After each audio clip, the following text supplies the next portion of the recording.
vamos fazendo este caminho no podcast Vamos, aqui na Paróquia de Cascais, como sempre, todas as semanas. Cá estamos para comentar um pouco como é que vai a vida pastoral, aqui para os paroquianos, ajudando também a aprofundar qualquer coisa da nossa vida cristã e do que estamos a viver agora. E no fundo, depois também dizendo uma data de disparates. Sim, mas com as mais boas e as mais retas intenções. Sim. Como é que estamos, Padre Nuno? Como é que foi esta semana? Estamos bem, então estamos na primeira semana da Quaresma, terminámos agora a primeira semana da Quaresma. Este domingo que passou fui à procissão do Senhor dos Passos, na Graça. Que isso era aquela outra devoção de Quaresma que íamos falar agora, não é? Esta semana. Sim, é uma procissão muito comum aqui nos nossos lugares, nas nossas terras. Sei também, ainda sem grande estudo, mas sei também que foi uma procissão também com muita fama, com muita participação e aqui na nossa vila de Cascais. Uhum. Aliás, nós temos o Senhor dos Passos na Igreja da Misericórdia, temos aqui a imagem da Senhora das Dores também. Na Misericórdia até havia um quadro numa das vias sacras, um quadro da quinta estação, quinta ou sexta, em que Jesus se encontra com Verónica. Uhum. E já ouvi falar assim das pessoas mais antigas, que era uma das procissões mais fortes e concorridas aqui na nossa vila de Cascais. Não que esteja a ter ideias, mas fui convidado por causa de ser o ano das Jornadas Mundiais da Juventude. Então este ano quem organizou, que é a Irmandade dos Passos, da Graça, sugeriu que a participação tivesse também uma ligação às Jornadas Mundiais da Juventude. Por isso os pregadores dos Passos eram, sobretudo, tirando o Padre Zé Miguel, que é o reitor do Seminário dos Olivais, mas todos os outros padres somos parte da equipa que organiza as jornadas. Por isso foi assim foi um momento engraçado. Foram os passos temáticos, tema Jornada Mundial da Juventude. Mais ou menos, por acaso não foi. Eu fui o primeiro foi o Dom Américo, logo no início, só para dar o tom para os passos. Jesus é condenado, e começamos depois a procissão da Igreja de São Roque. Depois eu fui logo o passo seguinte, já no Chiado, já lá em baixo, junto à Igreja da Encarnação, em que era Jesus que cai com o peso da cruz. E depois houve mais quantos passos? Depois houve um terceiro passo já na Igreja de São Domingos, ali no Rocio, que foi o encontro de Jesus com sua mãe. E depois a Senhora da Saúde, que era com as mulheres de Jerusalém. Depois lá no Terreirinho, já lá numa calçada que eu nunca sei dizer o nome, em que foi o Padre Pedro Lourenço que pregou o encontro com Verónica, exatamente, sim. Depois poucos metros acima juntam é um passo também, agora tem assim género de um oratório que se abre para esta procissão dos passos, na casa que tradicionalmente é reconhecida como a Casa de São João de Brito. Foi o encontro de Jesus com Cireneu. E depois terminámos mesmo lá no Mirador da Graça, junto mesmo à porta da Igreja da Graça, em que o Senhor Patriarca terminou a procissão com o passo da crucifixão e morte de Jesus. Por isso não houve assim uma direta explícita, tirando o primeiro passo, e um bocadinho também logo a seguir também falei de um dos exemplos do peso da cruz, que era a organização das Jornadas Mundiais da Juventude, mas não era de facto o principal. Mas pronto, foi muito engraçado. Para nós padres é sempre um desafio, ou seja, estarmos a falar assim quase do microfone, sem olharmos, sem conhecermos as pessoas, sem olharmos no rosto, às vezes não sabemos bem o que é que leva as pessoas a estarem lá, a passarem por lá, parar de terem-se lá. Por isso é assim uma pregação muito mesmo lançar a semente e depois logo se vê onde é que cai a semente. Mas pronto, é uma apresentação uma procissão muitíssimo bem organizada, ou seja, extraordinária a todos os níveis, muitíssimo bem cuidada, ou seja, aquilo é bonito de se ver, ou seja, é bonito o ambiente que se cria. Foi muito estimulante, chuviscou ali um bocadinho, também é bom, só para arejar as ideias. Este ano, pelo que me disseram, havia menos gente. Também ameaçava chuva, não é? Pois, a partida. Para quem não sabe, é por causa da chuva. Havia outros assim um bocadinho mais entendidos na matéria ou desentendidos na matéria, a dizer que se calhar era este ambiente de igreja que afastou as pessoas também desta manifestação pública da sua fé. Não sei bem qual é que é a leitura, não sei se era suposto estar mais gente ou menos gente, mas foi muito bom. E depois terminámos logo com a missa na Igreja da Graça, e depois ficámos a jantar, os senhores padres com os senhores bispos, assim, um jantarzinho bom de final de domingo, para pormos a conversa em dia e para fortalecermos também estes vínculos que nos unem. Assim, para quem nunca ouviu falar disto, da procissão dos Passos da Graça, o que é? É uma via sacra normal? O que é assim o tom especial desta procissão? A via sacra é um exercício relativamente comum e abrangente na igreja. Nós temos as 14 estações da via sacra, os 14, se quisermos, neste caso, passos, não é? De Jesus. Aqui foi mesmo, os passos de Jesus com a cruz aos ombros. Pronto, basicamente é isso. Normalmente, a procissão dos passos, assim, mais comum, tem apenas um sermão, tem apenas uma palavra, um ensinamento, que é o encontro de Jesus com sua mãe, com a Nossa Senhora das Dores. E por isso depois a seguir vai a procissão junta a imagem de Nossa Senhora das Dores e a imagem de Cristo com a cruz aos ombros. Mas em algumas terras, em alguns lugares, com algumas irmandades, o que se faz entre o segundo e o quinto domingo da Quaresma, faz-se um bocadinho, é quase como se fosse uma via sacra, mas que não tem as estações todas, não tem as paragens todas, e também não tem as estações do antes e do depois. Ou seja, antes de Jesus ter a cruz aos ombros, e depois de Jesus ter morrido na cruz. Tudo acaba com a morte de Jesus. Acaba com a morte de Jesus. Por isso são os passos de Jesus. Ou seja, Jesus com a cruz aos ombros, e quais é que são os passos de Jesus até chegar ao Calvário e ser crucificado.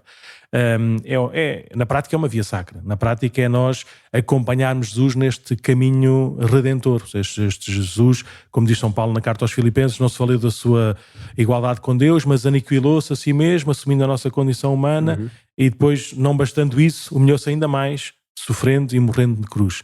E na prática é essa parte deste sofrimento físico e, se quisermos, quase também espiritual de Jesus, não é? Por causa das nossas culpas, por causa dos nossos pecados, até por causa também das atitudes daqueles que estavam à sua volta, dos seus discípulos, dos seus amigos, dos seus, que gritavam crucifica-o, crucifica-o. Por isso essa caminhada toda espiritual de um Jesus que vem mesmo à nossa terra, vem mesmo ao mais rasteiro da nossa existência, para nos erguer nele, para nos erguer na cruz. Por isso São quantos passos? São 7? Aqui na procissão dos Passos da Graça eram 7. O primeiro, logo no princípio, na Igreja do São Roque. Com missa já também, não foi? Antes de começar? Sim, houve uma missa primeiro, antes de começar mesmo. Eu acho que foi antes do almoço. Depois a procissão estava marcada para as 3, atrasou-se um bocadinho por causa da chuva. E depois terminou mesmo com a missa. Ou seja, nós entramos na graça com os andores, tudo em procissão. Os padres tinham os paramentos prontos lá em cima no presbitério, vestiram-se, paramentaram-se para a missa, ou seja, iam só em vestes corais, em vestes de procissão. Os andores foram colocados no sítio, os irmãos foram sentar também nos sítios próprios. Por isso, ali o cântico de entrada demorou mais 2 minutos, mas ninguém reparou, que estava muitíssimo bem organizado, e a igreja é grande. Por isso, mal entramos na igreja, já estava o cântico de entrada. Terminou o cântico de entrada em nome do Pai, do Filho e do Espírito Santo, e começámos a missa. Por isso foi, se quisermos, foi o 8º passo. Foi a celebração da Eucaristia deste segundo domingo da Quaresma, com o Evangelho da Transfiguração. Depois ouviu-se gente cá que foi sobretudo à missa inicial, e depois, com a chuva e tudo mais, houve alguns que depois voltaram para trás. Sim. Ou diziam, já não tenho idade para isto. É verdade. Não, mas acho que é muito duro, não é? Uma experiência mesmo física de acompanhar Jesus também. Sim. Com o nosso corpo, não é? Assim... Eu subi ruas a pé que nunca na vida tinha subido. E aquilo, de facto, é uma inclinação, e com naqueles empedrados, não é? Com aquelas calçadas, e depois também com os carris dos elétricos. Aquilo é, de facto, muito, muito incómodo, mas haver via sacra sem haver também um bocadinho desse exercício físico, também era contra testemunho, por assim dizer. Por isso, nunca ninguém se queixou, porque bastava olhar para o andor, não é? Para a imagem daquilo que significava, para mais ninguém ter dores, e as dores que sentia associarem-se assim um bocadinho às dores de Nosso Senhor. Mas foi muito bonito, foi muito estimulante. E pronto, e dar uma palavra também de agradecimento e de alento a todos aqueles que ano após ano procuram preparar e melhorar toda esta organização. Sei, já me tinham dito, e foi referido também nesta altura, que foi por estímulo pessoal do Sr. Patriarca, na altura ainda Bispo Auxiliar de Lisboa, que a Irmandade da Graça começou a trabalhar para restaurar estes espaços tradicionais, porque antigamente faziam mesmo só ali na zona da Graça e faziam apenas um passo, ou seja, uma coisa pequenina, era? Coisa pequena. Sim, dizer, comparando com esta, muito mais pequenina. Sim, nós estamos a falar de uma procissão que demorou quase 3 horas. E pronto, e com estas paragens todas, mas foi... E no centro, no coração da cidade, termos este sinal no Chiado, no Rocio, no Martim Moniz, depois lá em cima na Graça, todos sítios mais ou menos turísticos e habitados por gente de tantos lugares. Com certeza que Nosso Senhor, mesmo na nossa pobreza e com estes sinais que às vezes não são assim tão do nosso tempo ou da nossa linguagem, com certeza que Nosso Senhor toca os corações de tantos. Foi uma das imagens mais bonitas que eu vi quando estávamos a descer na igreja de São Roque. Foi, imagino eu que eram estrangeiros, ou seja, acho que estavam a falar francês, uma coisa assim parecida, e de repente estava uma pequenina, aí com os seus 3 anos, a mãe estava a falar com alguém, com a avó, com a tia, não sei com quem, e pronto, e a pequenininha estava no chão e começou a puxar a mãe a dizer mamã, mamã, mamã. Queria ver aquilo era. E a mãe, como é óbvio, educa a filha, não é? E por isso se a mãe está a falar com alguém, os filhos têm que respeitar, só quando a mãe está disponível é que fala com. Então a mãe não estava a dar atenção, não no sentido de desprezo, mas no sentido também de educar a filha. Mas ela gritava cada vez mais, mamã, mamã, mamã.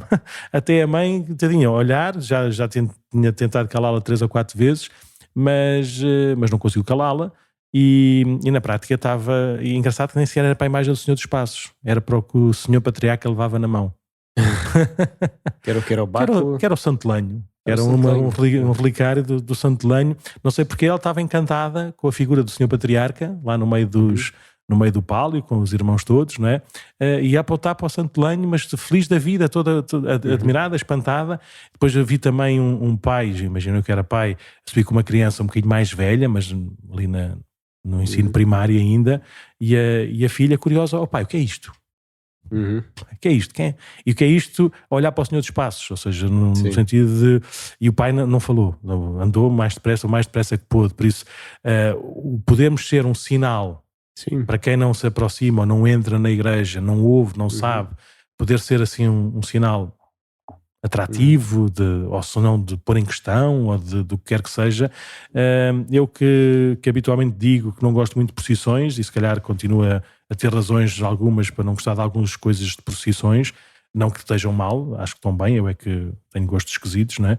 Mas depois, sempre que faço uma procissão, aparecem estes sinais de Deus, que nós estamos para aqui com grandes conversas e com grandes razões. E às vezes é só estas coisas pequeninas, que é estar presente e deixar... Chega essa obra, assim. É engraçado que eu, quando estava a vir agora para aqui, hoje fui de Lisboa e voltei, estava a ouvir assim uma daquelas áudios, né? Agora os podcasts, que há assim tantos, da história do André Fossart.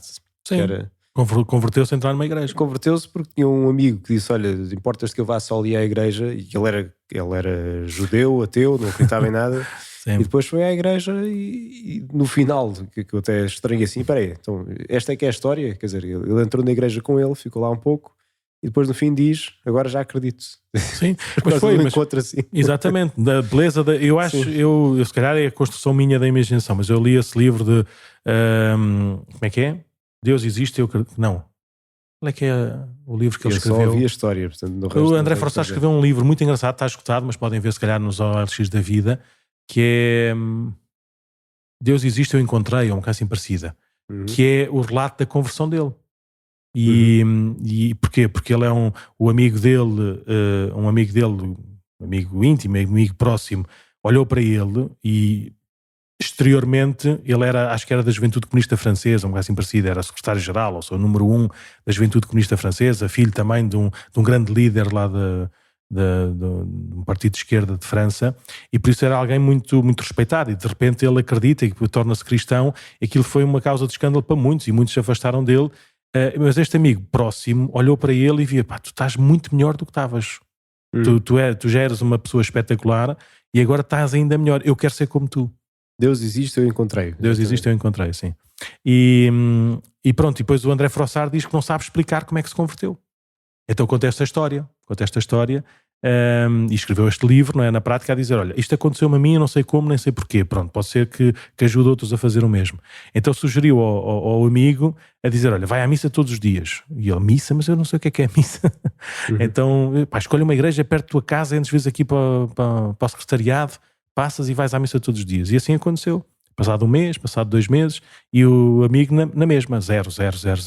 E o André disse-lhe qualquer coisa assim na brincadeira, a dizer, olha, se calhar estamos a forçar muito, olha, não vais à missa, só quando sentires este apelo, depois escusa estar a forçar Deus para te converter. E ele no dia a seguir chegou lá ao sítio e disse, pá, não consegui não ir à missa. Não consegui não ir à missa, ou seja, já não consigo viver sem a missa. E por isso há este, Deus fala por todos os sinais, fala às vezes sobretudo quando nós nos calamos, quando nós ficamos quietinhos, quando nós não fazemos nada, é quando se calhar Deus aproveita para fazer as suas coisas. Por isso, olha, muito obrigado a quem me convidou, ao Senhor Prior da Graça, o Padre Jorge Dias, amigo de sempre, e que pronto, obrigado também por este convite, por participar também nesta solene procissão dos Passos da Graça, e pronto, e que espero que continue. Muito bem. Então, para hoje, o que é que temos, Padre Nuno? Então, para hoje, olha, a procissão da Graça acabou, ou melhor, acabou com a missa, mas no final da missa, lá estavam, no princípio também estavam, mas no final, de uma forma assim mais insistente e também mais dialogante, estavam lá vários jornalistas para falar com o Sr. Bispo, o Sr. Patriarca, sobre o comunicado que a Conferência Episcopal Portuguesa fez sobre qual é que é agora a atitude, quais é que são os passos, qual é que é a postura dos bispos em Portugal diante do relatório que foi apresentado há 2 ou 3 semanas sobre a questão dos abusos sexuais realizados na Igreja nos últimos 50 anos. E pronto, e se calhar é falar um bocadinho sobre isso. Ou seja, a gente lê o comunicado. E pronto, foi apresentado na sexta-feira pelo Presidente da Conferência Episcopal Portuguesa, Dom José Ornelas, Bispo de Leiria Fátima, foi lido pelo Secretário da Conferência Episcopal e depois teve ali 1 hora a responder a perguntas e eu conheço muito bem, conheço o Dom Ornelas, ele foi meu professor em várias cadeiras, gosto muito dele e biblicamente é espetacular, mas se calhar ali naquela conferência de imprensa a imagem que passou se calhar não foi assim tão transparente em relação àquilo que é a atitude dos bispos e aquilo que saiu no comunicado. E pronto, isso deu logo celeuma, não é? E pronto, e os jornalistas na prática pegam em tudo como quiserem, não é? Para fazerem depois o seu juízo de valor. E pronto, incomodou-me um bocadinho. Em primeiro lugar, incomodou-me e desafiou-me, não é? Aquilo que muitas vezes para mim é fonte de reflexão. Quando a gente diz alhos e toda a gente percebe bugalhos, o que é que está mal? Sim. Não é? É aquilo que eu digo? É a forma como digo? Ou é a forma como é ouvido? Mas então, se eu quero dizer alhos e toda a gente percebe bugalhos, se calhar é melhor estar calado, porque estou a enganar, não é? Estou a errar, porque ninguém está a querer entender ou tem, não sei, capacidade ou vontade, não é? de perceber aquilo que eu quero dizer. E se calhar foi isso também que passou, ou seja, uma certa inabilidade de sabermos transmitir aquilo que nos vai na alma. E pronto, então, estamos a olhar apenas para um lado deste processo de mensagem, ou transmissão de mensagem, de comunicação.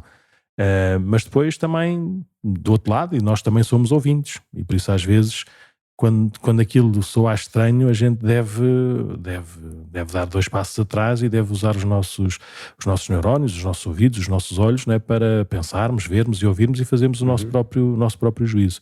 Então, na comunicação na comunicação da Conferência Episcopal Portuguesa, que está ao serviço de todos, é uma página, lê-se num instante. Está também já no site da paróquia, para quem quiser ver depois. Sim. Dar um link. Então, existe uma primeira parte, 2 ou 3 parágrafos, sobre a atitude em relação às vítimas. E pronto, e há a esse reforçar, não tenho dúvidas nenhumas que é sincero e que é evangélico e que é óbvio, não é? E que todos nós temos, jornalistas, bispos, padres, cristãos, ateus, não é? Que é diante de um crime, nós sabemos de que lado é que estamos, não é? De que lado é que é para apoiar, de que lado é que é para defender, não é? De que lado é que temos que cuidar. E por isso os senhores bispos reforçaram essa atitude preferencial, este olhar primeiro em relação a todos aqueles que foram vítimas e que naturalmente podem estar numa atitude de desconfiança em relação à Igreja ou aquelas pessoas que possam para eles ser representativos da Igreja. Mas pronto, este cuidado de que a sua voz não se cale, que a sua voz continue a ecoar e por isso a fazer tudo para que reganhem essa confiança e pronto, e ver a ver se ainda tem a liberdade e a coragem, a disponibilidade de colaborando e de se abrindo ainda mais, ajudar a que se faça justiça. Pronto, foi reforçado isso, não é? Agradecimento a todos os que falaram, sublinhar a coragem para que tiveram em dar a cara ou dar o testemunho direto ou indiretamente, e isso não tenho dúvidas nenhumas que é absolutamente sincero. O que é que nós podemos dizer mais, não é? Não sei. Depois uma atitude também uma atitude simbólica, expressiva deste pedido de perdão. Os senhores bispos anunciaram que na próxima reunião normal da Conferência Episcopal Portuguesa, que será no mês de Abril, não sei, acho que é a seguir à Páscoa, julgo eu, logo a seguir à Páscoa, que nessa semana em que eles se reúnem habitualmente, poderem fazer um gesto público, uma celebração pública e eclesial desse pedido de perdão. Eu não sei que gesto é que vai ser, não sei quando é que vai ser anunciado, mas porventura será muito importante que todos os que depois estiverem disponíveis nos associemos, não é? A esse momento não sei se é de oração, não sei bem o que é. E depois outra coisa que também, outro sinal, que foi uma decisão da Conferência Episcopal Portuguesa, ou seja, isto depois em termos técnicos, não sei como é que vai ser, que era comprometerem as Jornadas Mundiais de Juventude, né, em que houvesse, no próprio das jornadas, houvesse também um lugar privilegiado para manifestar esta atitude de uma certa redenção, não é? Para redimir, não é? Dos pecados feitos em igreja e também que as próprias vítimas se sintam ou se voltem a sentir parte integrante e amada e curada pelo próprio Deus, pelas mãos dos seus. Então, haver também esse momento nas Jornadas Mundiais da Juventude. Bom, em relação às vítimas, foi quase metade do comunicado, foi mais ou menos isso. Ok. Claro. E outras medidas que falaram? Depois outras medidas foi reforçar as competências e a forma como se é acolhido ou como se chega pelas as comissões diocesanas de proteção de menores e de pessoas em risco, e haver também uma coordenação nacional de todas essas equipas. E uma das coisas que os bispos decidiram foi que pode ser bom que essas comissões sejam totalmente preenchidas, não por membros eclesiásticos, ou seja, como ministros ordenados, padres, cônegos ou bispos, ou o que seja, mas serem por leigos, e pronto, e que isso pudesse ser um sinal para quem quer denunciar ou quem quer dar o seu testemunho de uma certa maior proximidade, se isso for o caso.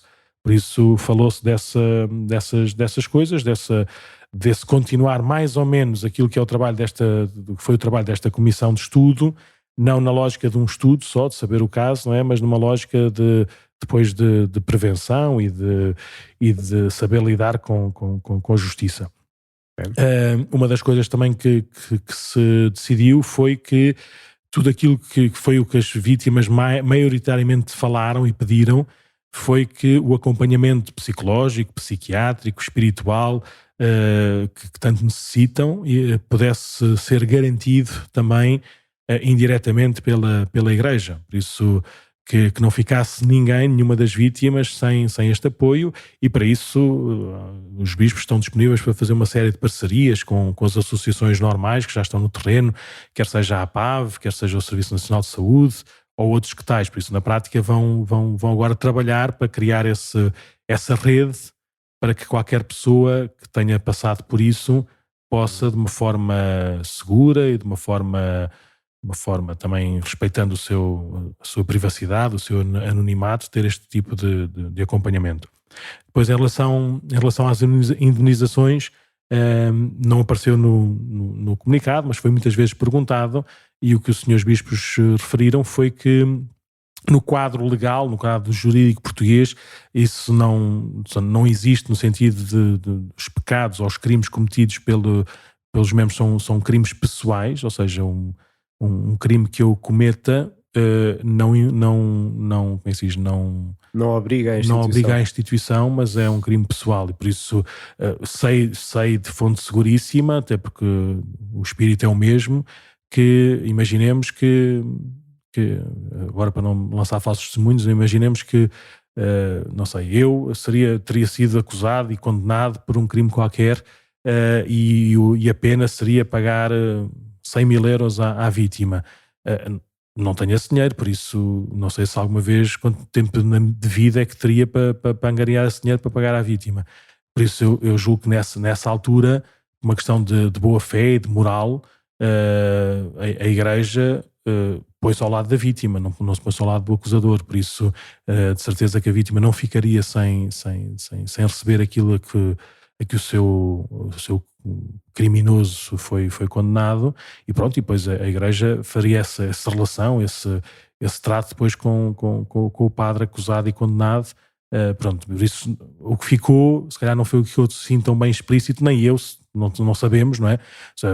Isto são questões de justiça, e a justiça que cumpra o que tem que cumprir, e depois tudo o que for necessário, tudo o que for moral, tudo o que for até para além da justiça, também a Igreja estará disponível. Uhum. Pronto, e depois termina com aquilo que acho que é o mais importante, que é tentar criar estrutura, formação dos agentes de pastoral, formação dos sacerdotes, para que haja cada vez menos ambiente e oportunidade nas relações pessoais de hierarquia, ou também naquilo que é a ação pastoral da Igreja, para que estas questões de abusos aconteçam. Por isso, julgo que podemos e devemos acreditar, né, nesta vontade que é generalizada, que é absoluta da Igreja. Ou seja, não tenho dúvidas nenhumas, não é, que haja algum bispo, não é, que esteja do lado do crime, da mentira, do escândalo. É contra o Evangelho, é contra a humanidade. Não existe isso, não pode existir. E se existir, só temos que rezar para que não vença. Ou seja, que a carapaça do medo, ou da vaidade, ou do orgulho seja quebrada por este caminho que nós já não conseguimos controlar, ainda bem, um caminho de purificação, um caminho de limpeza. Por isso, na prática, devemos atender mais àquilo que são as decisões. Isto agora, as pessoas se calhar não têm noção, mas a Conferência Episcopal Portuguesa, em termos jurídicos, em termos de jurisdição, é nada. A Comissão não entregou uma lista aos bispos todos, não é? Entregou a cada bispo a lista dos seus sacerdotes. E por isso cada bispo, cada diocese, cada uma das 21, neste caso são 20 só, porque as Forças Armadas não têm menores, vai receber, e depois cada bispo, cada diocese há de fazer o seu trabalho, e são dioceses completamente diferentes também no quadro, né, dos seus pastores e da atividade pastoral. Por isso agora é confiar e acreditar, e também fazemos nós a nossa parte de quando as coisas forem mais explícitas naquilo que cada pequena comunidade pode ir fazendo, não hesitarmos. Em relação a todas estas coisas, não é? Nós o que é que ouvimos nos jornais no dia a seguir, não é? Uma foi, a Igreja nega-se a pagar indemnizações. Sim.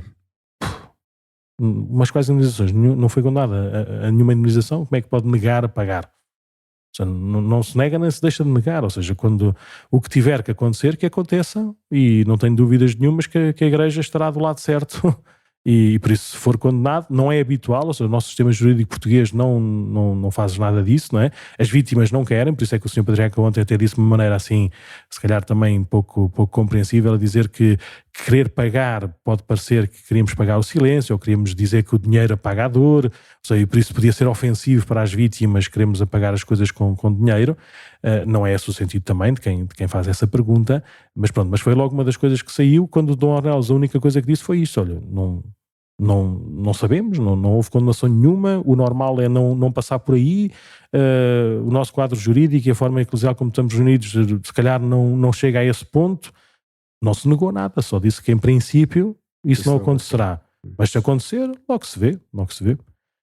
Depois a segunda ideia, já nem sei qual é que era, mas era assim que era, já sei, os bispos recusam-se a suspender os padres. Não é nada disso. Os bispos, como qualquer pessoa normal, de direito, deve respeitar a justiça, não é? E por isso, e deve fazer o seu juízo, por isso se for plausível, né, se diante dos dados que a Comissão recolheu, ou diante dos dados que os bispos sabem, se for o melhor para todos, não é? Que o bispo, que o padre seja temporariamente afastado, com certeza que sim. Agora, não é? Mas isso aí é caso a caso, ou seja, dizer que os bispos se negam a suspender, parece que está a passar a mensagem que os padres façam o que fizerem, ou os chefes de escoteiros, ou os catequistas, ou os professores façam o que fizerem, que a Igreja está sempre ao seu lado. Não foi nada disso que os bispos disseram. Zero. Os bispos o que disseram foi vamos seguir as coisas todas normais, ou seja, recebemos agora os nomes, vamos dá-los ao Ministério Público, vamos pô-los na Comissão de Proteção de Menores, vamos fazer o que nos compete com estes nomes, não é? E depois, como é óbvio, é tolerância zero. Por isso, se houver o mínimo indício, o mínimo de verosimilhança, não sei esta palavra, não é? De pôr em risco, não é? A saúde de qualquer criança, ou não sei, é óbvio que os bispos vão tomar essa decisão. Pronto, hoje já ouvi também outro jornalista a dizer, porque os bispos o que responderam foi, olha, nós recebemos um papel com nomes, e alguns nomes completos, e porventura a dizer de onde é que estavam, onde deixavam de estar, ou seja, em que ano é que foi, o que deixou de ser, ou seja, não sei bem o que é que receberam, não é? Mas outros até deram um exemplo a dizer, olha, eu recebi um nome com um nome próprio, mais nada, zero, não fazemos a mínima ideia a que é que corresponde este nome próprio, de que ano, de que altura, de está no ativo, já não está no ativo, ou seja, não conseguimos identificar esta pessoa em lado nenhum, não sabemos de quem está a falar, e o que é que nós vamos fazer, não é? E o comentário de hoje já era do género, não querem fazer nada. O comentário já era, têm tudo o que é preciso fazer e não querem fazer nada, por isso vão continuar esta cultura de incumprimento. Vamos ter paciência. Eu sinceramente não há aqui lados de barricada, ou seja, o meu lado é o lado das vítimas, é o lado da verdade do Evangelho de Nosso Senhor. E cada um tem o seu papel e a sua missão. Vamos continuar a rezar para que aquilo que aconteça publicamente, né, possa manifestar de facto aquilo que todos querem, e por isso rezamos para que quer estas palavras, quer depois também as palavras dos senhores bispos, ou escritas ou orais, não é, possam ser bem recebidas por todos. Ontem, para terminar, o senhor Dom Américo, no final da missa, e depois fomos almoçar, como disse, lá à casa do senhor prior, então eu fiquei uns 20 minutos à espera, porque ele estava a falar, a responder a todas as perguntas jornalistas tranquilamente, e a lógica era, pelo que eu percebi, ou seja, não estava a ouvir as respostas, estava na conversa com outras pessoas, não é? Mas pelo que eu percebi do tom, era o senhor Dom Américo a tentar explicar que aquilo que a Igreja sempre disse, não é? Aquilo que a Igreja sempre quis comunicar, mesmo que se calhar não de uma forma assim tão eficaz como isso, tinha pouco a ver com aquilo que estavam a dizer, estavam a transmitir. Ou seja, quando se diz que tem que se respeitar a justiça, não se está a dizer que tem que se encobrir. Quando se diz que tem que se investigar, não se está a dizer que se quer adiar. quando se está a pedir perdão, não se está a querer esconder. Ou seja, e essas coisas, essas palavras, não é? Que não sei, ou seja, temos que rezar pela nossa conversão para que seja tudo mais transparente naquilo que nós dizemos, naquilo que nós sentimos, naquilo que nós fazemos e naquilo que é dado também ver e reconhecer por todos. Mas pronto, mas acho que neste momento, pelo menos nestes 2 dias, não é? Depois a lógica era, receberam o papel na sexta-feira à tarde e segunda-feira de manhãzinha cedo, às 7 da manhã, então não fizeram nada. Passou o fim de semana, né, que é quando os bispos e os padres e tudo trabalham naquilo que é a ação pastoral. Na segunda-feira de manhã não fizeram nada, como se já receberam o papel há 3 dias e não fizeram nada. Por isso, não sei, vamos ver. Eu não sei o que é que estas palavras vão dizer, mas quando reforçamos a ideia, o princípio, o olhar, a perspectiva, que estamos do lado das vítimas. Pronto. O Dom Américo usou 3 palavras engraçadas que podem também dar esta caminhada, estes 3 passos. O primeiro passo é o passo da verdade, de nós conhecemos, né, a verdade vergonhosa de nós mesmos, né, de percebermos que também em igreja e por causa com esta vestimenta, né, da autoridade ou do poder mal exercido da igreja, estes crimes hediondos e escandalosos cometeram, por isso não termos medo da verdade que liberta, mas também esta verdade que é preciso apurar, não é? Que é preciso saber para não nos enganarmos em relação a ninguém. Depois a justiça, ou seja, não ficarmos só para já conhecemos, então fica tudo na mesma, não, ou seja, é preciso pôr as coisas em ordem, é preciso condenar para condenar, absolver para absolver, ou seja, fazemos justiça e depois, quando tudo feito, quando tudo realizado, e desde sempre, não deixar de ter o coração misericordioso, não é? Do Pai. Por isso, aprender a ter um olhar para lá da nossa humanidade, que às vezes só se revolta e condena e mata e deixa tudo para trás, mas pedimos ao Nosso Senhor este dom maior de acreditar que o seu amor é mais forte do que tudo. E foi engraçado que esta última parte, já depois das câmaras estarem todas desligadas, não é? Era o senhor Bispo a tentar explicar aos jornalistas, né, porque eles ficavam, mas o senhor acha que se devem perdoar não sei o que, não sei o que mais, e eu, calma, o que eu disse foi, devem ser julgados e se forem condenados é para ser condenados e cumprirem a pena, realizarmos as coisas todas, tudo. Depois disso tem que ser, nós temos que ser um rosto de misericórdia. Imagina o que é, então os padres não vão às prisões? Não, uma pessoa que cometeu um crime mais hediondo ou menos hediondo, acabou para a igreja, acabou para Deus. Então, mas na cruz Jesus não salvou o bom ladrão que foi condenado à morte. Por isso, este rosto misericordioso da igreja é bom que nada nem ninguém nos possa tirar e pronto. Mas isto não anula, antes pelo contrário, a justiça, da verdade, que é absolutamente necessária. Foi o que ele disse também que reforçou, ou seja, não tirem as palavras do contexto nem as ponham na ordem errada, não é? E pronto, e a seu tempo havemos também de viver e de poder experimentar esta misericórdia em primeiro lugar em relação às vítimas, não é? De pedir perdão e também de receber esta misericórdia que só Deus pode conceder, e depois também continuarmos esta caminhada da cruz. Basicamente foi isto. Mas é curioso isso que estava agora a dizer no fim, que de facto é tão chocante, entre aspas, no bom sentido, a palavra de misericórdia da igreja. Assim, ou seja, é de facto chocante, não é? E lembro-me de conversas também assim com gente mais nova e tudo mais, tantas vezes isso choca. Não? Perdoar, quer dizer, aquilo que me fez aquilo, não, isso é impossível. Não é? Porque acham que o perdão é pactuar com o mal. O perdão é dizer que o mal não existe, só. O perdão é dizer que o erro não tem consequências. É exatamente o contrário. O perdão é dizer que é a única saída possível e saudável para que o erro não vingue, não seja vencedor. Mas isso, olhemos para a cruz de Nosso Senhor e saibamos qual é que é o peso das nossas culpas, não é? Qual é que é o preço do nosso pecado e saibamos também como é que Jesus a venceu, com a misericórdia, dando a vida. Muito bem.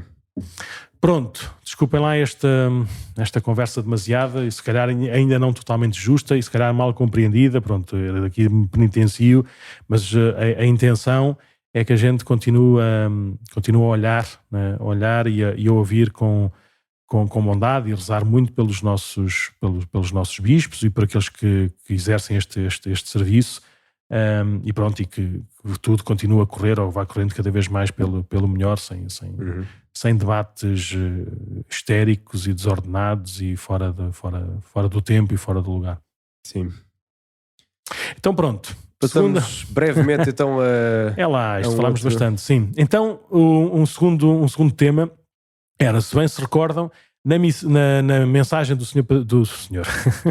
Santo Padre para esta quaresma, um dos pontos, uma das veredas, um dos caminhos que o Santo Padre quis reforçar era nós reconhecermos, né, nós ouvirmos a palavra de Deus, que fala nos nossos acontecimentos, que fala nos outros, mas que fala sobretudo também na palavra de Deus. Por isso ele até sugeriu que nós no tempo da quaresma fôssemos mais à missa para ouvirmos no sítio certo, não é? No ambiente certo, a palavra de Deus, ou podermos ler de uma forma fiel, continuada, estes evangelhos ou esta palavra de Deus ao longo destes 40 dias da quaresma. Não sei se já é hábito ou não em cada um de nós termos um mail que todos os dias nos cai lá na caixa de entrada lá com o evangelho do dia, ou se temos aplicações em que facilmente conseguimos ver quais é que são as leituras do dia, ou aquelas orações dos 10 minutos com Jesus, ou click to pray, ou os passos, como é que é? Passa a rezar, em que normalmente usam o evangelho do dia como base para a meditação, para a oração, para um convite para nós refletirmos mais nesse dia. Então hoje queria falar um bocadinho sobre, nós estamos no ano A, no ano da liturgia. Sim. A Igreja, ao organizar as suas leituras das celebrações, dividiu os anos em ano A, B e C, e que são consecutivos. O B vem a seguir ao A, o C vem a seguir ao B, depois o A vem a seguir ao C, e estamos sempre a rodar. E cada ano, normalmente, nós lemos nas missas dominicais um evangelho. Normalmente no ano A lemos o evangelho de Mateus, depois no ano B lemos o evangelho de Marcos e no ano C lemos o evangelho de Lucas. Mas no tempo da quaresma, no tempo da Páscoa, no tempo do Advento, no tempo de Natal, nestes tempos especiais, temos uma estrutura não fechada sobre esses evangelhos, mas temos uma estrutura também orgânica. E no ano A, normalmente, no tempo da quaresma, sim, estes 3 domingos, o primeiro e o segundo, são sempre iguais, ou seja, temos sempre o relato das tentações de Jesus no deserto, e no segundo domingo temos sempre o relato da transfiguração do Senhor, qualquer que seja a versão, de Mateus, Marcos e Lucas, não é? E depois no sexto domingo temos sempre o domingo de Ramos, também com a entrada triunfal de Jesus em Jerusalém e com o Evangelho da Paixão, também na versão de Mateus, Marcos e Lucas. Mas nestes 3 domingos que sobejam, o domingo terceiro, o domingo quarto e o domingo quinto, no ano A, que é o ano que nós estamos a celebrar, a Igreja tem, se quisermos, os principais textos que considera para as catequeses quaresmais, para nos prepararmos para a Páscoa, para fazermos o nosso caminho de catecumenado. E os evangelhos são simples. No terceiro domingo é o evangelho da Samaritana, que é em João 4, julgo eu, sim, o capítulo 4 de São João. Depois temos o evangelho da cura do cego de nascença, no domingo 4, que é também no evangelho de São João, o capítulo, não sei, mas já vos vou dizer, que é fácil, que é também no capítulo que é 5º, talvez. E nem sei bem, também não interessa. E depois no domingo 5º temos o evangelho da ressurreição ou da ressuscitação de Lázaro. Na prática temos o sinal da água, com a Samaritana, depois o sinal da luz, ou seja, de começar a ver com a cura do cego de nascença, e depois temos o sinal da vida, na ressurreição de Lázaro. Luz, água e vida. E que são, se quisermos, três frases, 3 expressões, três imagens que nos falam sobre a vida cristã, a vida da fé. A vida da fé que nos vem da água, que nos limpa, que nos purifica, a luz que nos faz conhecer todas as coisas, nos faz acreditar em Deus e a partir dele, à luz da sua presença, da sua palavra, ver novas todas as coisas, e depois a ressurreição de Lázaro, que anuncia e prepara, de facto, uma vida absolutamente nova. Então hoje gostava de dar destaque particular a este domingo que nós vamos ouvir desde já, pelo menos o primeiro domingo que vamos celebrar depois da gravação deste episódio, que é o Evangelho da Samaritana. Se bem se recordam, Jesus está a caminhar entre a Galileia e a Judeia, e no meio fica a Samaria. Ok. E era por volta do meio-dia, foi esse o sublinhado do apóstolo São João, e Jesus detém-se às portas da cidade, de Sicar, e os discípulos vão até à cidade comprar alimentos, porque Jesus está cansado, eles estão cansados, então fazem ali uma paragem, não é? Normal, e Jesus senta-se à beira do poço de Jacó, e vem uma mulher a quem Jesus começa a dialogar com ela, e a mulher tem várias reservas. A primeira reserva é como é que um homem está a falar com uma mulher sozinho. Não era comum na tradição do seu tempo, a tradição cultural do tempo de Jesus, não era muito comum haver este tipo de diálogo. Depois, uma tradição religiosa, era mais incomum ainda que um judeu falasse com um samaritano.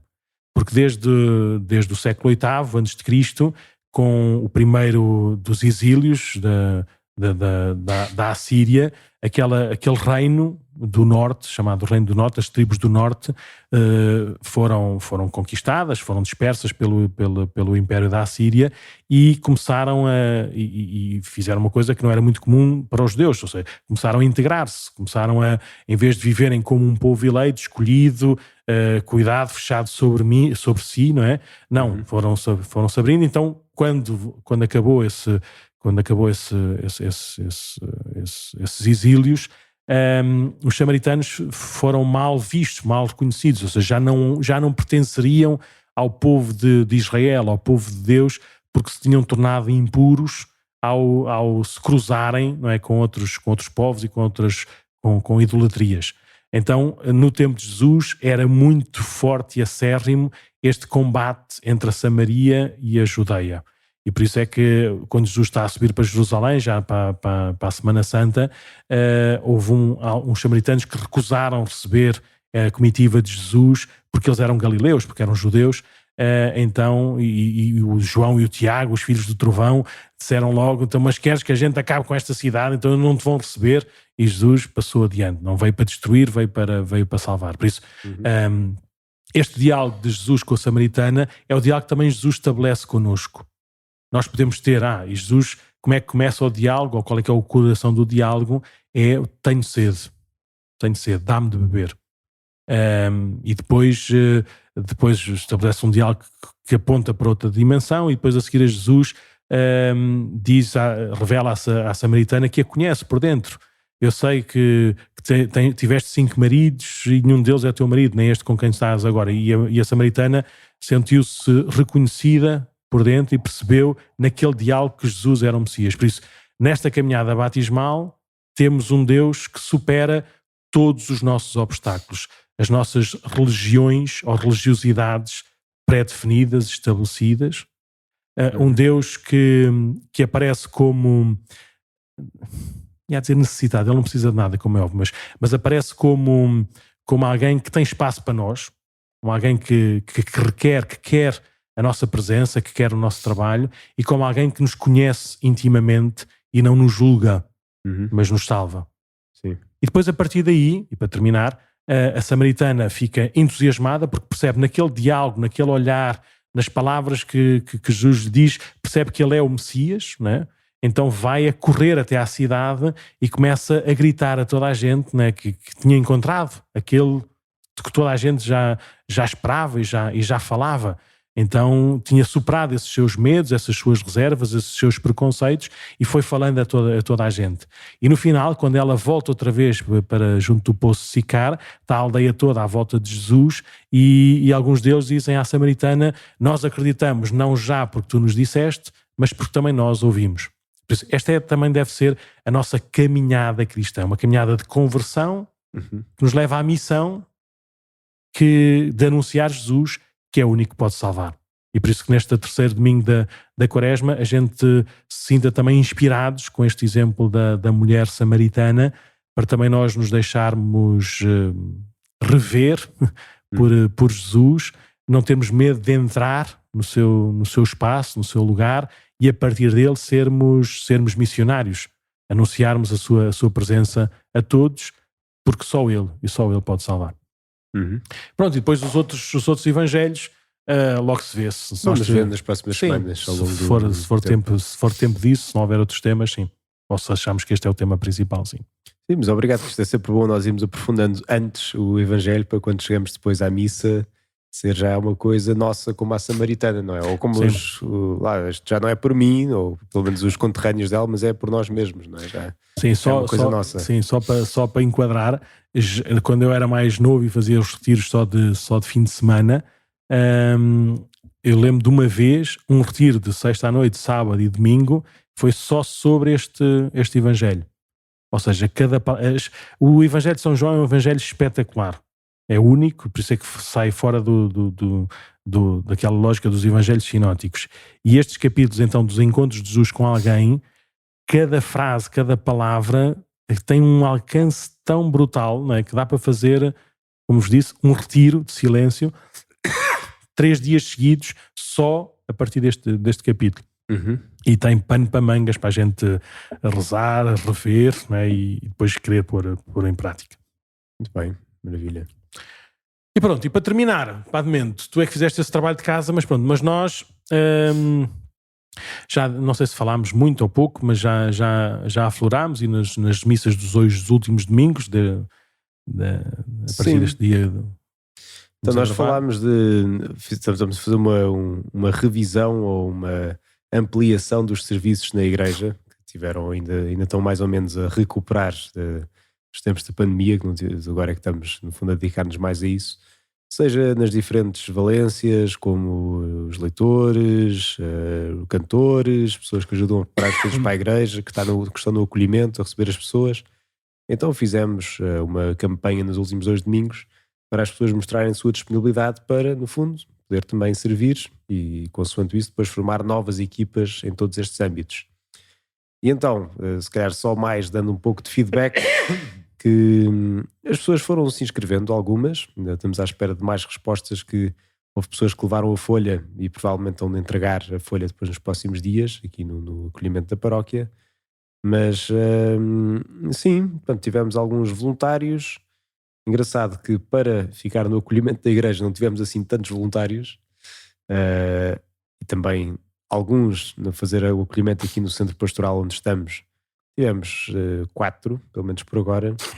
Claro que precisávamos de um pouco mais, que é para formar uma equipa mais robusta e poder-se não ser pesado muitos. Claro que, quer dizer, que isto aqui é uma dimensão do nosso serviço cristão, que o serviço número 1 é a casa, claro, não é? Todas as nossas obrigações diretas.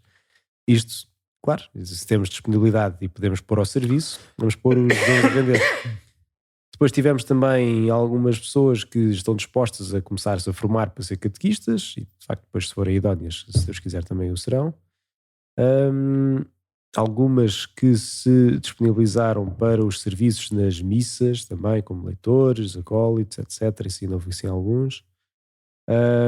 Uns 30 e qualquer coisa, mas e lá está, isto ainda está em fase incipiente. Pronto, depois é engraçado aqui para o ramo de comunicação e mídia, só tivemos uma pessoa a disponibilizar-se. Deve ser ótima. Vai ser excelente, com certeza. E depois serviço e manutenção também houve assim umas 4 ou 5 pessoas que responderam, sim, mas mais uma vez ainda estamos numa fase incipiente. A ideia no fundo é as pessoas disponibilizarem-se e depois reorganizarmos os serviços. Depois eu acho que de facto assim também aproxima as pessoas, ajuda-se a conhecerem. E depois, claro, alguns serviços vão ter depois também uma caminhada própria de grupo, como os leitores e tudo mais, que também implica uma formação própria cristã. É uma forma também de vivermos a igreja nestas coisas pequeninas que, no fundo, não são, ou podem parecer insignificantes ou que não têm assim um grande valor, mas na verdade têm, porque, quer dizer, a igreja é feita dos cristãos, não é de mais nada, não é? Sim. E então, pronto, a campanha continua a andar e depois a ver se depois na próxima semana ou assim começamos a organizar os grupos e para a Páscoa já estarmos então a servir melhor e a dar glória a Deus e também a servir melhor os nossos irmãos. Sim, só para enquadrar, é assim, estes serviços não é para ajudar o padre, ou é para ajudar os padres, não faz sentido, ou seja, os padres não precisam de ajuda no sentido no sentido de nada, ou seja, faz parte natural do ser cristão ter esta missão, ter este enquadramento. Por isso, não é para ajudar os padres, mas é para servir a igreja e para sermos cristãos. Por isso, nem todos. Uma vez ouvi... Isso está mal, não é? Ouvi num podcast lá dos Estados Unidos que era... Fizeram uma vez um estudo sobre qual é que era a proporção de cristãos, não é? De pessoas que iam à missa. Eles têm como é que se diz? Têm um conhecimento um bocadinho mais abrangente, porque as pessoas estão inscritas, né, em cada uma das suas comunidades. Por isso, qual é que era a proporção das pessoas que vão à missa e que depois têm outro serviço na igreja? E a proporção era 3,5%. 3,5%, sim. Por isso, e estava depois o senhor padre, não sei se era padre, mas o leigo a dizer do género, se nós passássemos para 5, então imaginemos qual é que era. 3,5% estamos a falar de lares, escolas... Em tudo, é? Em tudo, não é? Tudo aquilo que era a missão da igreja, a nível social e a nível litúrgico, a nível de formação, né, de todos os níveis, era 3,5% dos cristãos que iam à missa. Ele dizia, se nós aumentássemos só 5%, não era nada especial, ou seja, era só... Em cada 100 pessoas que vão à missa, 5 estão comprometidas diretamente com os serviços da igreja. Então imaginemos qual é que era o trabalho e a qualidade, não é, do louvor, do serviço que se podia fazer. Eu não faço a mínima ideia se somos 3,5% ou 5% ou o que seja, não é? Mas percebermos que depende muito da nossa entrega, não é? Do nosso serviço. O padre estará aqui também para inspirar, para guiar, para ser um sinal também de discernimento e um sinal também de unidade entre todos estes serviços, não é? Mas se não houver gente que cante, não há coro, não há stress nenhum, não há coro, se não houver gente que toque guitarra, ninguém toca guitarra, é normal, o senhor padre não sabe tocar guitarra, o senhor padre não sabe tocar, e também não é a missão dele, de cantar e tocar guitarra, é fazer outras coisas. Por isso é aquela lógica de nós percebermos que não estamos a fazer favores, não estamos a ajudar pessoas que gostamos e que queremos ajudar para não ficarem muito cansados e para se sentirem felizes e realizados na paróquia. É mesmo uma tomada de consciência daquilo que é o seu lugar, e são coisas tão variadas e para todos os tipos de serviços, todo tipo de disponibilidade de tempo, todo tipo de capacidades. Por isso é um bocadinho, entusiasmar com aqueles que agora neste primeiro passo, depois destas convulsões, não é, das pandemias, fecha a igreja, abre a igreja, fecha missas, abre missas.